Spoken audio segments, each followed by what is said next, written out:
vous salue tous dans le nom de Jésus-Christ. Et je voudrais que nous puissions continuer avec notre message que nous avons commencé depuis. Aujourd'hui, je voudrais parler sur un sujet. Je vais aller davantage à l'intérieur ou en profondeur en rapport avec notre grand thème général, la divine miséricorde.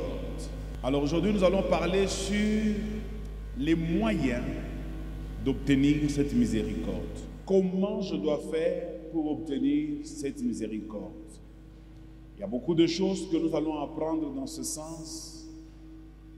Nous continuerons toujours à apprendre jusqu'à ce que cette année va se terminer. On sera toujours en train d'apprendre encore une chose et davantage sur le grand thème, la divine miséricorde. Je voudrais d'abord commencer par vous expliquer que, pour bien comprendre comment est-ce qu'un homme peut accéder à la divine miséricorde, parce que nous devons d'abord tous retenir une chose, c'est que ce n'est pas parce que Dieu est miséricordieux, c'est-à-dire que tout le monde, obligatoirement, doit bénéficier de la miséricorde de Dieu. Ce n'est pas parce que Dieu veut que tout le monde soit sauvé, que tout le monde sera sauvé. Ne sera sauvé que celui qui acceptera de donner sa vie au Seigneur Jésus-Christ. Celui-là sera sauvé. Mais si quelqu'un ne donne pas sa vie au Seigneur Jésus-Christ, il ne sera pas sauvé. La miséricorde, elle est à la portée de tout le monde. Mais, encore, ce n'est pas tout le monde qui aura accès à la miséricorde. C'est pourquoi ce soir, je peux laisser là-bas ça. C'est pourquoi ce soir, je veux faire un effort pour essayer d'aider quelques personnes. Je vais continuer à aider quelques personnes en vue de pouvoir accéder à la miséricorde. Alors, pour bien comprendre le schéma, comment ça se passe, je préfère commencer par vous parler d'abord de la nature et des caractères de Dieu. Après, je vous parlerai en deuxième lieu de la nature et des caractères de l'homme. Et enfin, je vous parlerai de comment cet homme peut accéder à la miséricorde de Dieu. Quelqu'un me donne un bon amen? Alors, si nous voulons parler des caractères de Dieu, nous allons voir qu'il y a 4 éléments qui vont nous aider à parler de la nature et du caractère de Dieu. Ça peut aller comme ça. Nous allons voir 4 points qui peuvent nous aider de parler de la nature et du caractère de Dieu. 4 points. Il y en a beaucoup, mais on va se limiter à 4 faute de temps. Premièrement, comment allons-nous connaître Dieu? Comment allons-nous savoir quelle est sa nature, comment il pense, comment il réagit? 4 points. Premier point, vous vous en doutez, ce sont les Saintes Écritures. Nous apprenons Dieu par les Saintes Écritures. En lisant la parole de Dieu, on découvre certaines natures, certains caractères de Dieu et on connaît la personne de Dieu. Parce que si on ne connaît pas la personne de Dieu, on aura du mal à jouir de ce qu'il a. On aura du mal à posséder sa divine miséricorde. Parce que je vous ai dit le dimanche, c'est une miséricorde qui commence par Dieu. C'est pourquoi on l'appelle divine miséricorde. Deuxièmement, je vais revenir sur le premier point, ne vous en faites pas. Deuxièmement, il faudrait aussi que nous puissions apprendre les différents noms de Dieu. Il y en a beaucoup dans la Bible. Dieu s'est révélé par certains noms que lui-même s'est donné. Et d'autres que les gens qui ont marché avec lui ont donné. Par ces noms-là, ça peut nous permettre de découvrir Dieu. On va revenir aussi là-bas. Troisièmement, pour connaître Dieu, on a besoin de nous baser sur notre expérience personnelle ou l'expérience des autres. On peut aussi connaître Dieu de cette manière-là, par notre propre expérience. Chacun de nous ici, tel que nous sommes réunis, a une expérience avec Dieu. Je n'ai pas la prétention de dire que je suis le seul qui a une relation avec Dieu. Vous avez tous une relation avec Dieu. Et moi aussi, je peux apprendre de vous. Et j'ai beaucoup appris aussi de beaucoup de gens qui m'ont consulté. Quand ils m'ont fait part de ce qui s'est passé dans leur vie, j'ai appris d'autres dimensions de Dieu que je n'avais pas dans ma vie personnelle, mais que j'ai découvert dans la vie des autres. Que je n'ai pas lu dans la Bible, mais que j'ai découvert dans les témoignages des autres. Que je n'ai pas retrouvé dans le nom de Dieu, mais que j'ai découvert dans les témoignages de quelqu'un d'autre.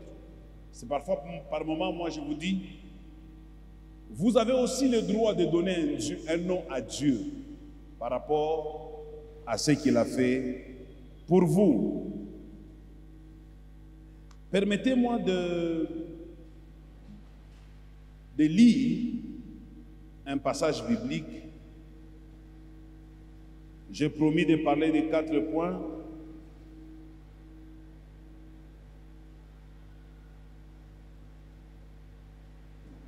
Je parle d'abord sur les 2 premiers, parce qu'elles vont beaucoup nous aider, et puis je vais revenir sur le 4e point. Nous allons lire dans Romains chapitre 9, le verset 16. Romains chapitre 9, le verset 16. Si le bien-aimé est là, il peut lire pour nous. S'il n'est pas là, je vais lire. Romains chapitre 9, le verset 16. Si vous avez trouvé, je lis alors la parole du Seigneur. Romains 9, 16. Ainsi donc, cela ne dépend ni de celui qui veut, ni de celui qui court, mais de Dieu qui fait miséricorde. Je répète, cela ne dépend ni de celui qui veut, ni de celui qui court,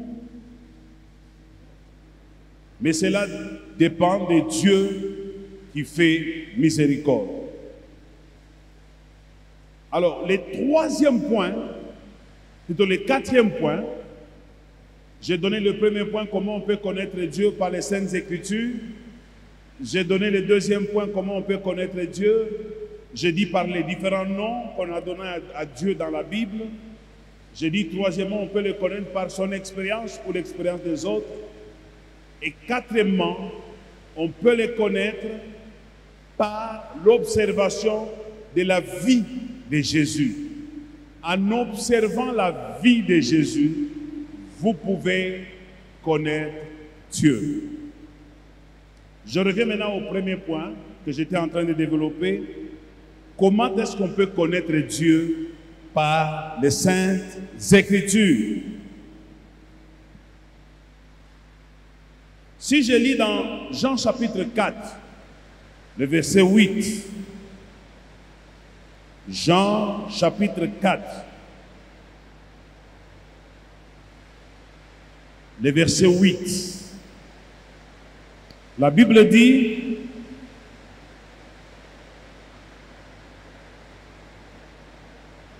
un Jean plutôt, pas Jean. 1 Jean chapitre 4,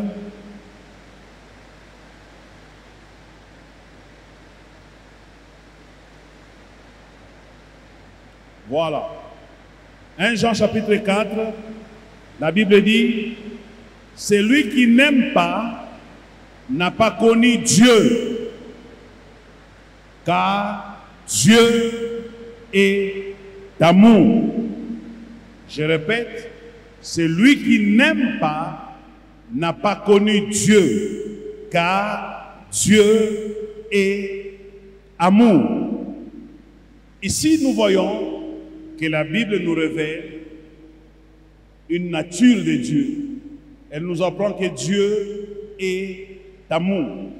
Ça, c'est très important pour tout un chacun d'entre nous. Nous devons connaître Dieu et savoir qu'il est amour. Non pas qu'il a l'amour, mais il est amour. Dieu est amour. Parce que je vous ai dit, parmi les caractéristiques de la miséricorde, il y a l'amour, il y a le pardon, il y a la compassion, il y a l'indulgence et beaucoup d'autres points. Dieu est amour. La miséricorde de Dieu se manifeste principalement à cause de son amour. Quelqu'un me donne un bon amen? Je n'entends pas ton amen. Merci.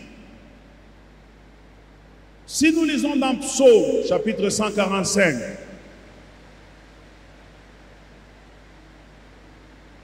Psaume, chapitre 145,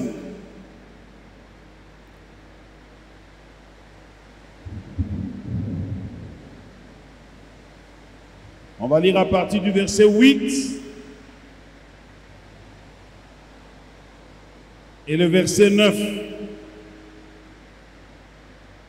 Là, la Bible va encore nous révéler quelque chose sur la nature de Dieu. Psaume 145, verset 8. L'Éternel est miséricordieux. L'Éternel est miséricordieux et compatissant, lent à la colère et plein de bonté. Cette phrase est très importante. L'Éternel est miséricordieux et compatissant, lent à la colère et plein de bonté. Quelqu'un me donne un bon amen? Nous avons deux éléments déjà dans la Bible qui sont en train de nous révéler la nature de Dieu. Premièrement, il est amour. Deuxièmement, il est miséricordieux, il est compatissant, il est lent à la colère et il est plein de bonté. 9. L'Éternel est bon envers tous. L'Éternel est bon envers tous. Et ses compassions s'étendent sur toutes ses œuvres. L'Éternel est bon envers tous et ses compassions s'étendent sur toutes ses œuvres. Donc ici, on commence à voir plus ou moins la nature de Dieu. Parce que ce qui est vrai, par moments, certains prédicateurs ont présenté Dieu pas comme il est réellement. Ils ont présenté Dieu comme le méchant, comme celui qui a le fouet, comme celui qui sanctionne. C'est pour cela que je vous ai dit les dimanches, Dieu agit par deux manières, par le jugement et par la miséricorde. Par le jugement, c'est là où Dieu regarde chacun de nous. Est-ce qu'il a répondu à mes exigences ou pas? Mais ici, il s'agit de la miséricorde.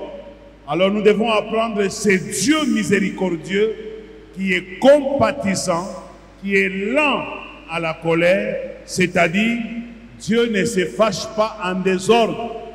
C'est-à-dire Dieu est lent dans la colère. Il ne prend pas vite des décisions. Il n'est pas comme nous les hommes. Il ne prend pas vite ses décisions. Il prend du temps. Il est patient. Il est tolérant. Il est indulgent. Il supporte. Et il est patient. Quelqu'un me donne un bon amen? Et ses compassions s'étendent sur toutes ses œuvres. Et il est bon envers tous. Qui croit qu'il fait partie de tous? Qui lève la main. Acclame le Seigneur parce que la bonté de Dieu est aussi envers toi. Vous savez, quand vous lisez la Bible et que vous découvrez ce genre de paroles, appropriez-vous ces paroles. C'est comme ça que vous allez voir, certaines personnes ont une certaine relation avec Dieu plus approfondie, d'autres, par contre, ont une relation superficielle. Parce que les autres ont compris que Dieu, c'est un Dieu bon. C'est un Dieu qui est lent à frapper, lent à la colère. Un Dieu qui pardonne, un Dieu miséricordieux, un Dieu qui est amour. Quelqu'un me donne un bon amen. Dieu dit un jour à Moïse, Moïse dit, Seigneur, ça fait quand même longtemps que je marche avec toi. Aujourd'hui, je vais voir ta gloire. Dieu dit, Moïse, tu demandes une chose difficile, car personne ne peut me voir ou voir ma gloire et rester en vie. Mais toutefois, je vais répondre à ta requête. Entre dans un rocher et cache-toi dans les rochers. J'appliquerai ma main sur le rocher et je passerai devant les rochers. Et quand je passerai, j'annoncerai mon nom. Et tu me verras, non pas de devant, mais tu me verras de derrière. Parce qu'un homme ne peut voir Dieu et rester en vie. Et les paroles que Dieu a prononcées quand il passait devant la grotte où était Moïse, il disait, je suis l'Éternel Dieu Tout-Puissant. En dehors de moi, il n'y en a point d'autre. Je fais grâce à qui je veux et je fais miséricorde à qui je veux. Et puis il a retiré sa main. Moïse l'a vu de derrière. Quelqu'un me donne un bon amen.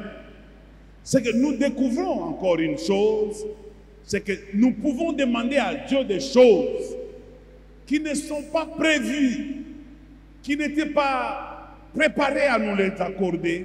Mais Dieu, à cause de son amour, il est capable de nous les donner, malgré que ce n'était pas prévu de nous les donner. Quelqu'un me donne un bon amen. Nous sommes en train de découvrir davantage la nature et le caractère de Dieu.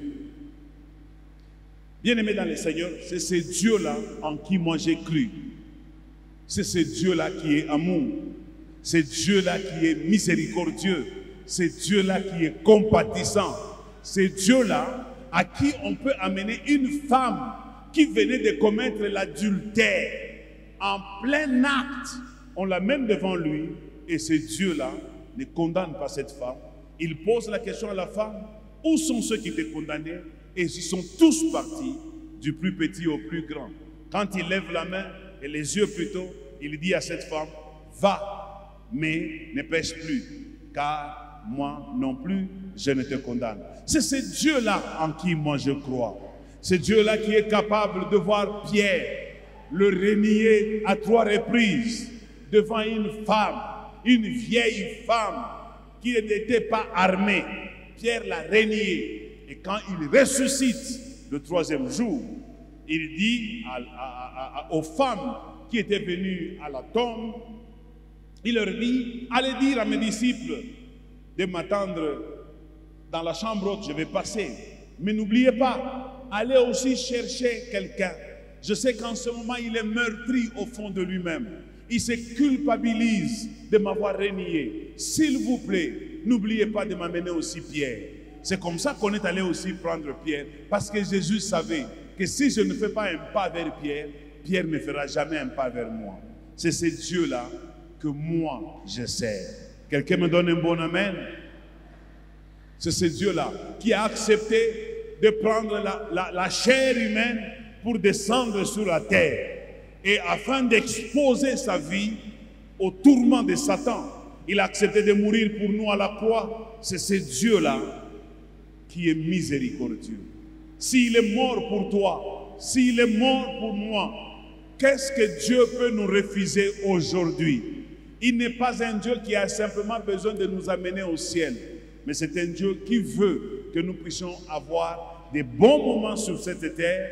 Il voudrait que dans la vie de tout un chacun d'entre nous, que chacun puisse l'adorer, le glorifier. C'est comme ça que ce que nous avons lu ici, on dit que Dieu, ses bontés et ses compassions s'étendent sur toutes ses œuvres. Il n'y a aucune œuvre que Dieu peut faire dans laquelle il n'y a pas son amour, dans laquelle il n'y a pas sa miséricorde. Bien-aimés dans le Seigneur, je ne connais pas votre vie, mais plus ou moins je connais la mienne. Ni t'était la miséricorde de Dieu, moi je ne serais pas en vie jusqu'aujourd'hui. Ni t'était la miséricorde de Dieu, je ne serais pas devant vous en train de vous prêcher. Ni t'était cette miséricorde. Croyez-moi, de tous ceux avec qui nous avons grandi, j'insiste, je souligne, de tous ceux avec qui nous avons grandi, je suis le seul qui est devenu pasteur, je suis le seul qui a une bonne vie, croyez-moi. Moi, j'ai grandi à la Kenya. À la Kenya, là, j'ai grandi. C'est un milieu pourri, un milieu infecté. Par moments, je me pose la question, comment est-ce que Dieu est venu me retirer de là? Bien-aimés dans le Seigneur, Dieu est miséricordieux. Il vient vers nous même quand nous ne lui avons pas demandé. C'est ça le caractère de Dieu. Quelqu'un me donne un bon amen. Rapidement, nous allons voir maintenant le caractère et la nature de l'homme. Je vais revenir sur un point que j'ai dit que je n'ai pas pu développer. J'ai dit qu'on connaît Dieu par les Saintes Écritures avant d'aller à la nature et au caractère de l'homme. J'ai dit qu'on connaît Dieu par les Saintes Écritures. J'ai dit aussi qu'on peut connaître Dieu par les différents noms qu'il a portés dans la Bible. Vous savez, dans la Bible, il y a des gens comme les Abraham qui l'ont appelé Jéhovah Jireh, ce qui veut dire les dieux qui pourvoient. C'est-à-dire, dans tous vos problèmes, Dieu pourvoira. Dans toutes les difficultés que vous avez, Dieu est capable de pourvoir. Donc, j'apprends par l'histoire d'Abraham dans la Bible, par le nom qu'Abraham a donné à Dieu, que Dieu est un pourvoyeur. Quand je prends quelqu'un d'autre, lui, il a donné un nom à Dieu parce que Dieu l'a guéri. Il a dit, il est Jéhovah Rapha, parce que Dieu l'a guéri et il lui a donné ce nom-là. Et lui-même, Dieu, quand il veut s'appeler par le nom, il s'appelle par le nom de Éternel, c'est-à-dire c'est lui qui vit éternellement. Il a été là, il est là, il sera là. Et le temps vient, le temps passe, lui il reste là. Et ce n'est pas le temps qui va le changer. Voilà ce Dieu-là que la Bible nous présente au travers des différents noms qu'on lui a donnés dans la Bible. Jéhovah Nissi, Jéhovah Tsikenu, le Dieu de la justice, le Dieu, l'Éternel ma bannière, Jéhovah Adonai, le Dieu qui est vivant, Jéhovah El Shaddai, Jéhovah, j'aime beaucoup l'appeler l'Éternel des armées, c'est-à-dire le Dieu qui ne vient pas seul. Quand il vient dans ton problème, il vient avec toute une armée. Derrière les noms qu'on a donnés à Dieu, ce sont les caractéristiques de Dieu qui nous ont été révélées. Quelqu'un me donne un bon amen? Alors, rapidement, faute de temps, je vais aborder le troisième point, c'était l'expérience personnelle. Par mon expérience, aujourd'hui, je peux dire que Dieu est bon. Par mon expérience, je peux dire que Dieu est bon. Parce que ce que j'ai vu dans ma vie avec ce Dieu, j'ai aimé le témoignage que Rachel a donné. Moi, je n'avais pas vécu cette scène-là. Je n'étais pas là, j'étais en prière. J'étais dans une retraite. Voilà que moi, je suis allé chercher Dieu Mais voilà comment les choses se passaient chez moi. Dieu est bon. Quand je regarde ce qu'il a fait aujourd'hui, je dis, Dieu est bon. Personne ne peut me contredire. Même si je manque aujourd'hui quelque chose, ça ne veut pas dire que Dieu n'est pas bon. Même si aujourd'hui je peux être en difficulté, je n'arrive pas à payer le loyer, ou je manque le carburant dans mon véhicule, ça ne veut pas dire que Dieu n'est pas bon. Dieu est bon dans sa nature. Dieu est bon dans sa nature. Quelqu'un me donne un bon amen? Même celui qui n'a pas encore vécu la main de Dieu, il a tout à fait raison de dire que Dieu est bon. Dieu est bon, mes amis. Alors, cela nous l'apprenons par les témoignages de tout un chacun d'entre nous. Il y a des gens ici, n'eût été l'intervention de Dieu, ils seraient déjà enterrés. La maladie qui t'avait visité à un moment donné, tu as fait l'hôpital. Il y a des gens qui commençaient même à dire que toi, tu vas mourir. Mais si tu es là aujourd'hui, ça c'est la bonté de Dieu. Ça c'est la miséricorde de Dieu. Chacun de nous, là où il est, il a un témoignage de la miséricorde de Dieu. Moi, j'ai l'avantage de me tenir devant vous et de vous parler. Mais je sais qu'au milieu de nous, chacun de nous a un témoignage de la miséricorde de Dieu. Même si tu ne parles pas, Dieu a fait quelque chose dans ta vie. Tu connais combien de gens sont morts dans ta famille et toi, tu n'es pas encore mort. Ça aussi, c'est la miséricorde de Dieu. Parce que les gens attendent de voir la miséricorde de Dieu seulement le jour où il va conduire une belle voiture ou le jour qu'il va trouver un très bon travail. Mais regarde aussi les choses que Dieu a fait pour toi. Tu es en bonne santé. L'année qui vient de terminer, tu n'as pas été à l'hôpital. Tu crois que c'était par ton amour, par ta volonté. C'est parce que Dieu est miséricordieux. Il nous donne des choses que nous n'avons pas méritées. C'est là où notre amour envers lui doit encore augmenter. Quelqu'un me donne un bon amen? Alors je dis aussi au troisième point, au quatrième plutôt, que Jésus-Christ, c'est lui notre modèle. Parce que Dieu, quand il a envoyé Jésus, ce n'était pas seulement pour venir mourir pour nous. Dieu a envoyé Jésus afin que, par sa façon de vivre sur la terre, nous puissions découvrir le modèle de Dieu. C'est comme ça que quelque part, je crois, c'est dans Colossiens ou quelque chose, où l'on dit, Jésus, il était l'image de Dieu invisible. Jésus est l'image de Dieu invisible. C'est que si nous voulons voir Dieu, nous pouvons nous référer sur la vie de Jésus. C'est-à-dire, nous avons vu Dieu. Un jour, il est avec ses disciples. Pendant qu'il parlait avec ses disciples, un de ses disciples lui dit, Seigneur, montre-nous seulement le Père, et cela va nous suffire. Jésus dit à ses disciples, vous m'étonnez beaucoup. Pourquoi pouvez-vous me poser cette question que je vous montre le Père? Ne savez-vous pas que celui qui m'a vu, il a vu le Père? Donc en voyant Jésus, en observant Jésus, c'est le caractère de Dieu qu'on est en train de voir. Jésus, il nous a montré ce que Dieu est capable de faire. Dieu est capable de marcher sur l'eau. Il n'est pas concerné par aucune loi de la nature. Il peut monter contre la pesanteur. Jésus nous a montré aussi qu'il était capable de multiplier les repas. Il était capable de changer l'eau en vin. Il était capable de porter un habit qui grandissait avec le temps. Donc, il nous a montré toutes ces différentes facettes de Dieu. Donc, mon frère, ma soeur, tu veux connaître comment Dieu est et comment il se comporte. Regarde la vie de Jésus-Christ. C'est Dieu en personne. Cet enfant qui nous est né, ce fils qui nous est donné, on l'appellera Emmanuel, c'est-à-dire Dieu parmi nous. On l'appellera Prince de paix. On l'appellera Père éternel. Il est venu marcher sur terre pour que nous ayons l'idée de comment Dieu est. Quelqu'un me donne un bon amen? Donc, ce sont là les 4 points qui peuvent nous permettre de connaître Dieu. Je cours vraiment contre le temps. Ce sont là les 4 points qui peuvent nous permettre de connaître Dieu. Je vous rappelle la structure de mon enseignement de cet après-midi. Connaître Dieu, connaître la nature et les caractères de l'homme, et puis connaître les voies et moyens, ou comment on peut accéder, comment est-ce que nous pouvons accéder à la miséricorde de Dieu. Concrètement, comment est-ce qu'on va accéder? C'est ça que nous poursuivons. Mais avant d'y arriver à au troisième point, il faudrait d'abord que nous puissions répondre aux deux premiers points.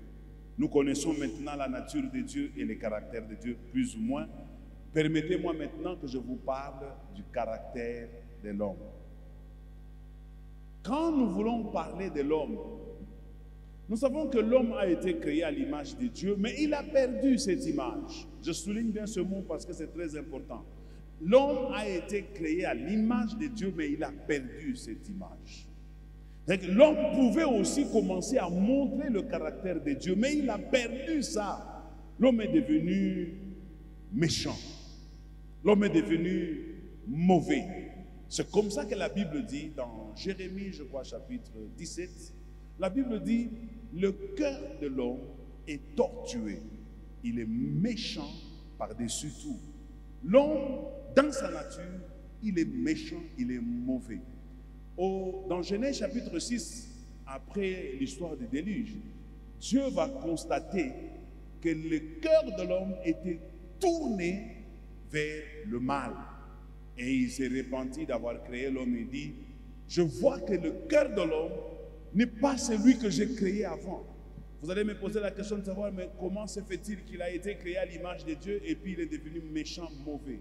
Parce que l'homme a suivi le diable dans sa proposition.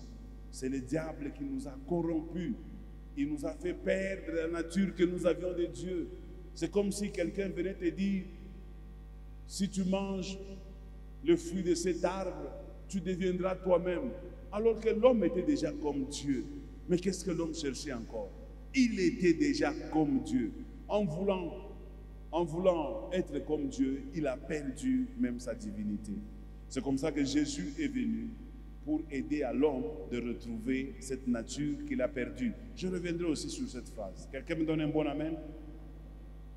Donc, brièvement, je dirais, l'homme, il est méchant. D'ailleurs, je n'ai même pas beaucoup d'efforts à fournir pour vous parler de l'homme. Parce que vous-même, vous êtes l'homme dont je suis en train de parler. Moi-même, je suis l'homme dont je suis en train de parler. Nous n'avons qu'à regarder dans notre vie et nous verrons la nature et le caractère de l'homme. Vous allez vous rendre compte que l'homme est méchant, l'homme est mauvais. L'homme ne supporte pas le bonheur de l'autre. L'homme peut faire du mal à un autre. Il peut tuer un autre homme. Il peut ensorceler un autre homme. Il peut détruire la vie d'un autre homme. Ça, c'est l'homme. Il est méchant. Il est devenu semblable au diable. C'est pourquoi Jésus, un jour, il a dit aux pharisiens que vous avez pour père le diable. Parce que vous n'êtes plus le fils de Dieu. L'homme est devenu le fils de Satan. Parce qu'il a opté les manières de Satan. Voilà plus ou moins l'homme. Je voudrais maintenant vous parler de comment l'homme qui est méchant, mauvais, avec un cœur tortué, peut maintenant s'approcher de la miséricorde de Dieu. Comment est-ce que l'homme peut le faire? D'ailleurs, justement, cet homme-là, il a besoin de cette miséricorde. Parce que sans laquelle il est entre les mains de Satan. Croyez-moi, mes frères, sans la miséricorde de Dieu, vous êtes entre les mains de Satan. Et Satan n'est pas notre ami, je vous l'ai dit le dimanche. Quand il vient, c'est avec une triple mission. Voler, détruire, égorger. À la fin de tout, il va vous tuer. Même si vous vous dites, bon, ça ne fait rien, même s'il me vole. Non, c'est juste le début. Après, il va vous détruire et à la fin, il va vous tuer. Tant qu'il n'a pas encore atteint sa mission, il ne vous laisse pas le temps. Donc, ce n'est pas un bon compagnon. C'est la raison pour laquelle, en tant qu'Église, nous devons nous séparer des œuvres mortes de la chair. Nous devons nous séparer des œuvres des ténèbres et embrasser les œuvres de la lumière. Ressembler à celui qui nous a rachetés, à celui qui nous a appelés à son admirable lumière. Celui qui veut que nous soyons comme lui. Je vais vous donner 4 points pour aujourd'hui parce qu'il ne me reste plus que 10 minutes. Je vous donne 4 points aujourd'hui qui peuvent permettre à l'homme de bénéficier de la miséricorde de Dieu. Quelqu'un me donne un bon amen? Est-ce que quelqu'un me donne un bon amen? Quelqu'un veut connaître quels sont ces 4 points qui peuvent vraiment lui donner accès à la miséricorde de Dieu? Merci. On va y aller. Premier point, Là, je vais préférer qu'on lise tous les 4 points. Ça va vous rassurer que je dis des choses qui sont bibliques. Premier point, on va lire Hébreux chapitre 4.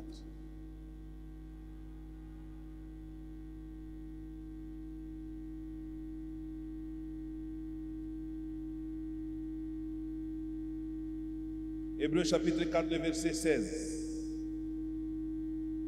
Qui a trouvé le premier? Qui a trouvé le premier? Ok, je vais lire. Non, tu peux nous lire alors.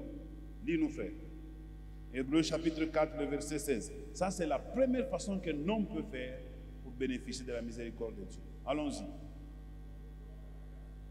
Approchons-nous donc avec assurance du trône. La meilleure façon d'obtenir miséricorde, il faut s'approcher avec assurance du trône de la grâce. C'est tout. C'est ce que Bartimée a fait. Jésus, fils de David, aie pitié de moi. Il s'est approché avec assurance du trône de la grâce. Continue. Afin d'obtenir miséricorde. Voilà. Dans tous vos besoins. Voilà.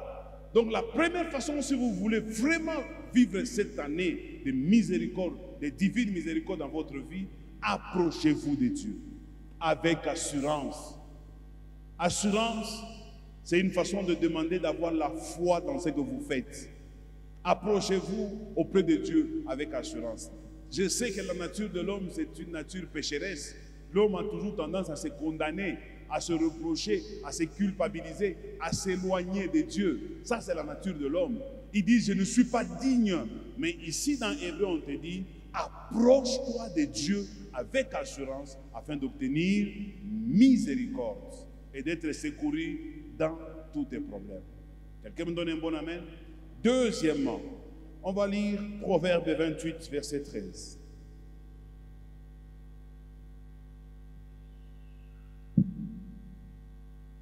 Proverbe 28, verset 13.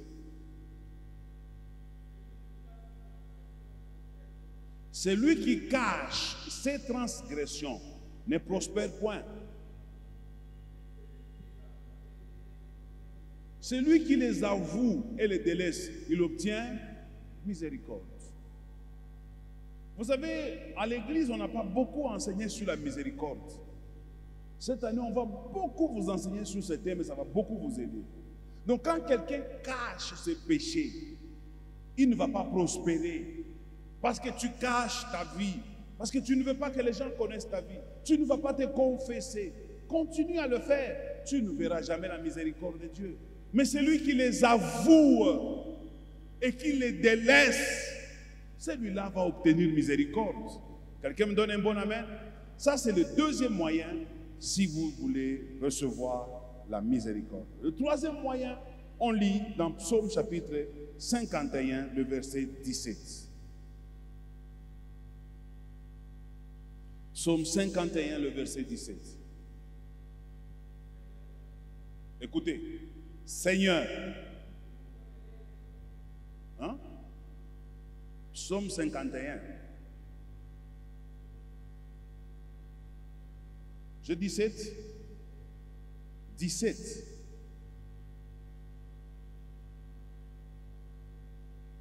Il n'y en a pas chez toi?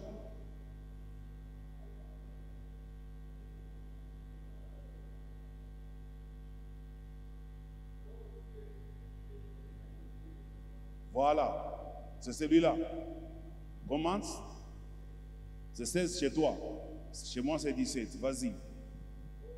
Oh Dieu, Dieu de mon salut, délivre-moi du sang versé. Et ma langue va célébrer ta miséricorde.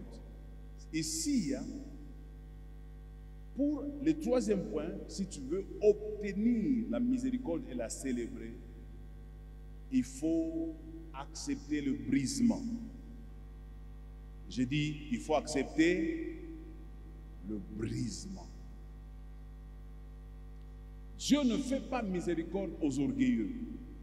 si tu es orgueilleux, même pas envers Dieu, mais envers ton prochain, tu n'obtiendras pas miséricorde. Parce que ceux qui sont orgueilleux, souvent, c'est des personnes qui croient qu'ils n'ont pas besoin de quelqu'un d'autre. Ils se suffisent par eux-mêmes. Il faut le brisement. On va lire maintenant, pour terminer ce troisième point, Psaume 34. Psaume 34, le verset 18.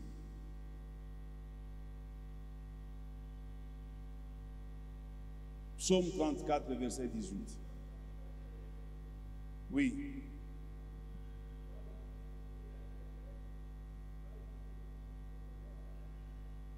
Je ne pense pas que ce soit celle-là.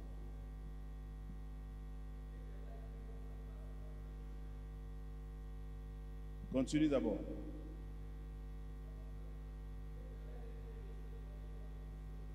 Waouh, là tu es là. C'est quelle version? C'est 19 chez toi. Ok. 34, 19 chez les uns, 34 et 18 chez moi. Ok, lis maintenant haute voix. L'Éternel est, il est prêt. Il est loin, il est prêt. Prêt. Il est près de qui? De ceux qui ont le cœur brisé. De ceux qui ont le cœur brisé. Continue. Et il sauve ceux qui ont l'esprit dans l'abattement. Il sauve ceux qui ont l'esprit dans l'abattement. C'est que Dieu est près de ceux qui ont les cœurs brisés. Le brisement, ce sont des choses qu'on n'enseigne plus à l'église. Le brisement, c'est ce qui fait que tout le monde peut parler de mal en toi, tu t'étais. Tout le monde peut te critiquer, tu ne réagis pas. Le brisement veut dire, tu ne veux pas te défendre, tu laisses Dieu te défendre. Tu n'as pas besoin à tout moment, quand tu entends parler de toi, tu es là pour te défendre. Que tu aies raison, que tu n'aies pas raison, ne te défends pas, tais-toi. Dieu lui-même te défendra. Et la Bible nous renseigne que Dieu, il est plus proche de ceux qui ont le cœur brisé, qui sont brisés, de ceux qui se laissent faire, de ceux sur qui, même si on marche sur ses pieds, il regarde, il rit seulement. On le taquine, il rit seulement. On lui prend ce qui est à lui, il rit seulement. Voilà les personnes qui sont brisées. Ce ne sont pas des personnes qui ont le principe de la loi d'Italion. Œil pour œil, dent pour dent. Eux, ils ne sont pas comme ça. Ils sont comme ceux-là que Jésus a dit, on te gifle à gauche, donne aussi la droite. On te prend ton manteau, donne aussi la tunique. Voilà les hommes brisés. C'est ce genre de chrétiens que nous n'avons pas aujourd'hui. Nous avons aujourd'hui des chrétiens orgueilleux, pleins d'eux-mêmes, imbus du moi, moi. Et les autres importent peu. Et si tu es comme ça, la miséricorde va s'éloigner de toi. Mais si tu as un cœur brisé, le Seigneur s'approchera de toi. Ça, c'est la troisième façon. Nous acclamons le Seigneur.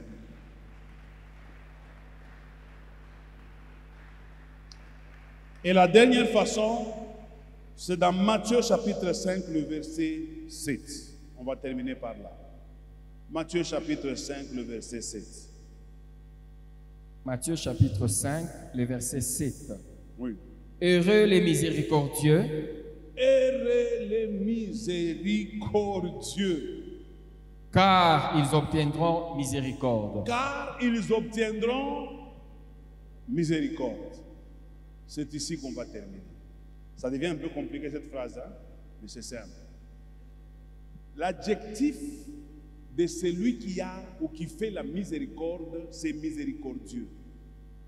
Si quelqu'un est vraiment un homme qui a de la miséricorde, il est miséricordieux. C'est comme ça qu'on peut appeler Dieu miséricordieux. Mais si par exemple Papa Aimé ou notre frère Alpha, il a aussi le même caractère comme Dieu, on peut aussi dire que Alpha ou Papa Aimé, ils sont miséricordieux. C'est-à-dire quand on veut vraiment bénéficier de la miséricorde de Dieu, nous devons à notre tour aussi montrer de la miséricorde dans notre vie. Quelqu'un donne un bon amen? C'est que c'est un moyen aussi qui peut permettre à ce que la miséricorde de Dieu s'approche de nous. L'Église aujourd'hui a aussi perdu cela. Parce qu'aujourd'hui, nous avons des gens au milieu de nous qui souffrent, des gens au milieu de nous qui n'ont absolument rien, alors que d'autres personnes ont beaucoup de choses et même exagérément.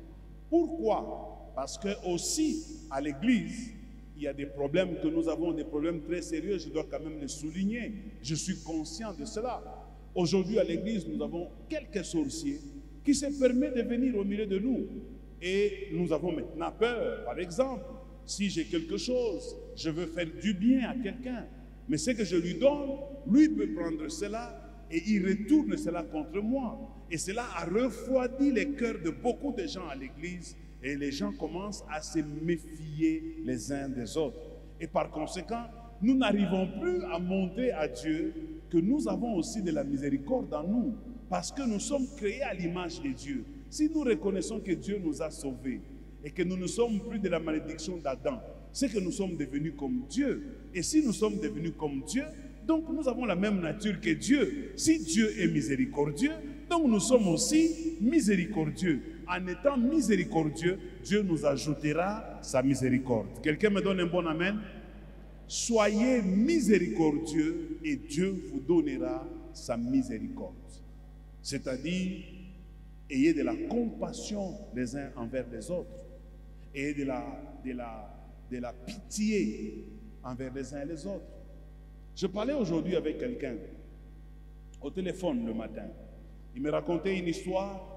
Normalement, je devais me fâcher. Je devais m'emporter. Ça devait m'amener dans mon extase. Mais j'étais naturel, calme, imperturbable. Maintenant, lui, il s'est étonné. Il dit, mais en tout cas, si Dieu peut me donner aussi ta nature. Je dis, pourquoi? Il dit, moi ici, déjà là, ça a déjà bardé. Ça a déjà chauffé. Je lui dis, je suis devenu ce que je suis. Pas parce que je suis né comme ça. Quelqu'un me donne un bon amen?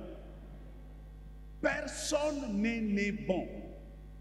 Nous naissons avec des cœurs corrompus. Est-ce que vous le savez? Quand tu mets au monde un enfant, tu peux le prendre comme ça, tu s'élèves. Est-ce que tu connais le cœur de cet enfant? J'aime bien les lingalaphones. Ils disent c'est-à-dire que tu peux avoir un enfant, mais tu ne connais pas son cœur. Parce que quelqu'un, quand il est mauvais, il y a eu une discussion sur le plan pédagogique. Il y a des gens qui ont dit que l'homme est né bon, mais c'est la société qui les rend mauvais. D'autres disent non, non, non, c'est pas comme ça. Quelqu'un est né déjà avec son cœur. S'il est mauvais dans son cœur. La société n'a rien à voir. Bon, moi aujourd'hui je peux dire quoi? Qui a raison entre les deux? Moi je dis aujourd'hui, ceux qui disent que l'homme est né bon, c'est la société qui les rend mauvais, c'est faux. Ils ont menti. Celui qui est né avec un bon cœur, même si on lui fait du mal, comment? Il restera un homme bien. Quelqu'un me donne un bon amen? Et celui qui est né méchant, même si on lui fait du bien, comment? Il est méchant. Même si quelqu'un ne t'aime pas, même si tu fais tout ce que tu veux, même si tu lui donnes tout ce que tu as, tu dis même ma maison prend. Il va dire, il me donne sa maison là, et il croit que moi je serai content. Maintenant lui, il en a combien? Ah papa, réjouis-toi, les méchants sont comme ça. Alors nous avons ce problème même à l'église. Des gens qui sont venus avec des cœurs comme ça à l'église. Il vient, son cœur, c'est un cœur jaloux. C'est un cœur qui ne supporte pas de voir un autre dans la joie. Lui, il est content quand il voit les gens qui souffrent. Il est content quand les gens sont en train de pleurer. Il s'en moque même. Il est capable de distribuer les vidéos des autres juste pour se moquer d'eux, même s'il ne va pas les remplacer à leur poste, mais pourvu qu'ils soient contents de les voir souffrir. Il y a des gens qui sont comme ça. Vous n'allez pas me dire que ces gens-là, c'est la société qui les a rendus mauvais. Dès qu'ils étaient bébés, ils étaient déjà méchants. Même quand vous n'avez jamais vu un bébé qui tape sa maman. Qui a déjà vu un bébé qui tape sa maman? Bébé de 8 mois, de 6 mois. Sa maman l'énerve, le bébé tape sa maman. Moi j'ai déjà vu, moi j'ai élevé mes enfants. Un bébé de 8 mois, 9 mois peut taper sa maman. Parce que la maman l'a élevé. Sa maman lui donne le biberon, il prend le biberon, il jette. Qui a appris à ce bébé-là que tu peux te fâcher, que tu peux jeter le biberon? C'est que vous savez que l'homme, à ce moment-là, nous découvrons que sa nature, déjà dès l'enfance, il est déjà mauvais. Ce n'est pas la société qui rend un homme mauvais. L'homme né avec ce cœur-là. Quelqu'un me donne un bon amen. Alors, c'est que Dieu vous demande en tant qu'Église, faites un effort de changer votre comportement, faites un effort de vous approcher de Dieu, faites un effort de ressembler à Dieu. Et tout cela n'est possible que lorsque vous vous soumettez au Saint-Esprit. Soumettez-vous à l'Esprit de Dieu. Dieu seul vous aidera. Si quelqu'un se glorifie aujourd'hui, je vais terminer. Quelqu'un se glorifie parce qu'il a un bon caractère. C'est vrai, il peut naître avec un bon caractère dès le ventre de sa maman. Mais ça aussi, c'est la miséricorde de Dieu. Parce que dans la miséricorde, je vous ai dit qu'il y avait la grâce. Dieu peut faire grâce à qui il veut. Si tu es né bon, ce n'est pas par toi-même que tu es né bon. Si tu as un bon cœur, ce n'est pas par toi-même que tu es né avec ce bon cœur. C'est Dieu qui te l'a donné. Mais si le même Dieu retire sa miséricorde, tu deviendras aussi méchant comme tous les autres. Quelqu'un me donne un bon amen. Ah, est-ce que je peux encore avancer? Si jusqu'ici tu continues à mener une vie d'intégrité, c'est bon, mais ne te vante pas. Ce n'est pas toi, c'est Dieu. C'est lui qui te protège, c'est lui qui te préserve, c'est lui qui te donne ces cœurs-là. Il suffit qu'il se retire simplement. Oh, tu vas te retrouver comme tout le monde à côté. Alors glorifions Dieu pour ce qu'il fait pour nous. Servons-le, mais tout en sachant que nous sommes des bénéficiaires de sa miséricorde. Et par conséquent, nous devons aussi manifester la miséricorde envers les autres. Quelqu'un me donne un bon amen? Mercredi prochain, je vais commencer par ce point. Comment un homme peut devenir miséricordieux? Il y a des passages bibliques qui vont parler. Moi, je vais me taire. C'est la Bible elle-même qui va vous dire comment un homme peut devenir miséricordieux. Parce qu'il y a des choses qu'on obtient par la grâce, d'autres on obtient par la naissance, d'autres on obtient par un effort qu'on doit fournir. La miséricorde n'est pas gratuite. Nous devons faire aussi quelque chose afin de l'obtenir. Nous acclamons le Seigneur. Que Dieu nous bénisse.